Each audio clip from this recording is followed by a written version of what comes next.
Hello दोस्तों, नमस्कार। आपका स्वागत है वापस से केएस एप्स में, जहां हम आपको बताएंगे आज कि एमसीपी सर्वर क्या होते हैं। तो एमसीपी सर्वर का एग्जैक्टली मतलब अगर हम उसके फुल फॉर्म पे जाते हैं तो मॉडल कॉन्टेक्स्ट प्रोटोकॉल सर्वर्स है।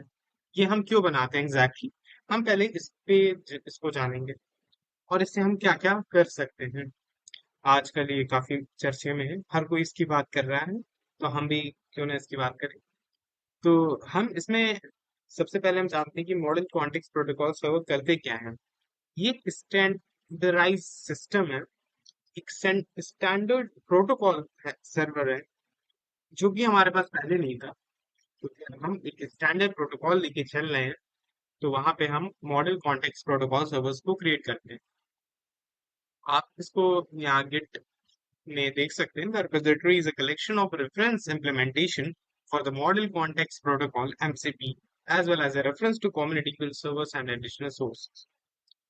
अब यहाँ पे जो स्टार्टिंग के सर्वर्स हैं, जहाँ पे हम पहले हमें एक मॉडल चूज करना होता है, जैसे कि लार्ज लैंग्वेज मॉडल्स। और लार्ज लैंग्वेज मॉडल्स में हमारे कौन कौन से आ गए, जैसे जेमिनी हो गया और चैट जीपीटी हो गया।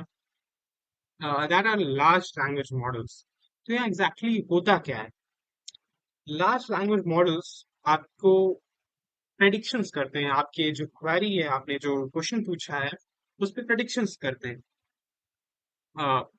एग्जैक्टली ये आपके क्वेश्चंस के आंसर देते हैं।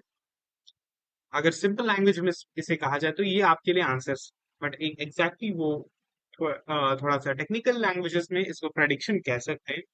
Each MCP server is implemented with either the TypeScript MCP SDK और Python MCP SDK। एग्जैक्टली हम अपने आगे कोर्सेज में पाइथन से एमसीपी सर्वर्स बनाने की ट्राई करेंगे। आप कृपया कमेंट करें और हमें बताएं कि आप चाहते हैं कि नहीं।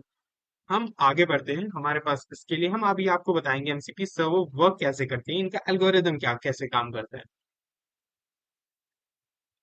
तो आप यहाँ जैसे थर्ड पार्टी सर्विसेज मिल जाती हैं, जैसे आपने कर्सर देखा होगा, आपने वेब सर्व देखा होगा, विंडो सर्व, जिसमें आप एक क्वाइट प्रोग्रामिंग कर लेते हैं। लेकिन जैसे कभी कभी कर्सर्स में क्वेरी आप करते हैं, आपको कुछ इम्प्लीमेंटेशंस करते हैं, वो डायरेक्टली इम्प्लीमेंट कर देता है, अप्लाई कर देता है रिसोर्सेज को।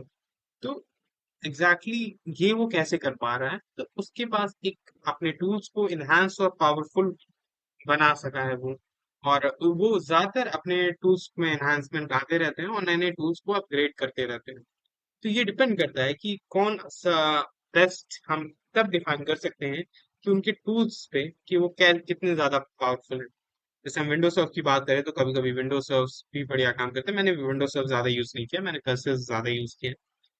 कर्सर बढ़िया काम कर सकते हैं और विंडोज सर्व भी बहुत बढ़िया काम करता है। अब जैसे कि नॉर्मल्स आप हाँ आपको यहाँ बता रहे हैं कि क्वेरीज कैसे हैं और कहाँ कहाँ आप काम कर सकते हैं इसकी। तो हम आ जाते हैं डायरेक्टली अपने सिस्टम पे, जहाँ पे हम आपको समझाएंगे कि एग्जैक्टली वर्क कैसे कर रहा है ये। यहाँ पे मैंने दो होस्ट बना दिए हैं, लेकिन जबकि यहाँ पे एक ही होस्ट होता है, बन सकता है। एक होस्ट से हम अपना मेन आइडिया, अर्थात होस्ट हमारा, जैसे कि जहाँ पे हम अपना सिस्टम के बॉट्स रख रहे हैं, जैसे एलएलएम के, लार्ज लैंग्वेज मॉडल्स के, जैसे जेमिनी हो गया, क्लॉड हो गया। ज्यादातर हम क्लॉड यूज कर रहे होते हैं। उसके बाद हम एमसीपी के सर्वर ए में जाते हैं और उसका लोकल डेटा सोर्स यूज करते हैं। तो हमें हर चीज, हर क्वेरी के लिए के बाद हमारे सिस्टम को एक डेटा सोर्स, ऑब्वियसली कॉन्टेक्स्ट जरूरी चाहिए होता है। और उसी प्रकार से एमसीपी सर्वर सी बी बनाते हैं और हमें यहाँ लोकल डेटाबेस बी यानी एमसीपी सर्वर सी में ये कैसे काम करता है, हम इसके बारे में चर्चा करते हैं। तो ये जो एमसीपी सर्वर हमारा है, वो वेब एपीआई जो कॉल करता है, जहां से वो रिमोट सर्विस सी से, मींस एग्जैक्टली वो सारा काम इंटरनेट से एमसीपी सर्वर सी से लोकल डेटाबेस में भेज रहा होता है। तो ये एग्जैक्टली सेम नहीं हो सकता, सेम कह सकते हैं आप एक नॉर्मल क्वेरी इसके लिए तरह की आपका काम कर रहा है, जैसे क्लॉड आपने दिया, तो ये आपके प्रेडिक्शंस कर रहा होता है उस टाइम पे, और उन प्रेडिक्शन से ये जनरेट कर रहा होता है। चलिए, और आपको बताते हैं जैसे कि कभी कभी हम जब एपीआई को कॉल कर रहे होते हैं तब हमें एक रिस्पॉन्स मिलता है, जैसे कि हम जेसन रिस्पॉन्स मिलता है हमें जब हम एक एपीआई कॉल कर रहे होते हैं। वैसे हमें यहाँ कोई रिस्पॉन्स तो नहीं मिलने वाला, इसीलिए हमने यहाँ पे एमएनसी बनाया, जहाँ एक स्टैंडर्ड मॉडल बनाया मैंने। चलिए हम आगे इसको आपको डायग्राम की मदद से और अच्छे से समझाने की कोशिश करते हैं कि एमएनसी किस प्रकार से काम कर रही है यहाँ पे। हम होस्ट पे जाते हैं, ये होस्ट हो गया हमारा। होस्ट से हम एमसीपी सर्वर पे जाते हैं, सर्वर ए पे। फिर वहां से हम लोकल डेटा बेस कनेक्ट करते हैं। अब जो इसको बना रहा है उसका कॉन्टेक्स्ट और सिस्टम में क्लॉड एआई क्लॉड प्रोवाइड कर रहा है या फिर जेमिनी प्रोवाइड कर रहा है, जीपीटी प्रोवाइड कर रहा है, ये उस पर डिपेंड करता है वो क्या यूज कर रहा है। ऐसे ही एमसीपी सर्वर बी बनाते हैं हम यहाँ पे, और फिर वही हम डेटा सोर्स पी पे जाते हैं। सॉरी, थोड़ा सा रॉन्ग हो गया।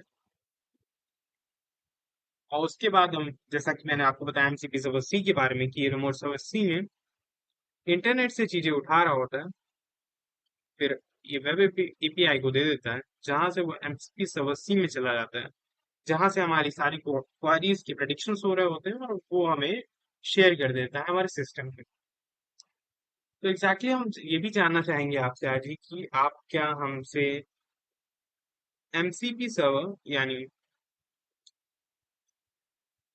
इस पे इसकी इसको कैसे बनाया जाता है और किस तरीके से हम इसको पाइथन से आसानी से बना सकते हैं, और एट अ बिगिनर लेवल आप इसे कैसे यूज कर सकते हैं, और एआई एजेंट्स को कैसे बना सकते हैं। अगर आपको इस पे हमारी एक वीडियो प्रॉपर चाहिए तो कृपया आप हमें एक अपना फीडबैक बिल्कुल कमेंट्स में शेयर करें और बताएं कि आपको किस प्रकार की वीडियो चाहिए आगे। अगर आप चाहते हैं एमसीपी सर्वर बनाना हम आपको सिखाएं तो कृपया हमें कमेंट्स में जरूर लिखें। धन्यवाद। जय जगन्नाथ।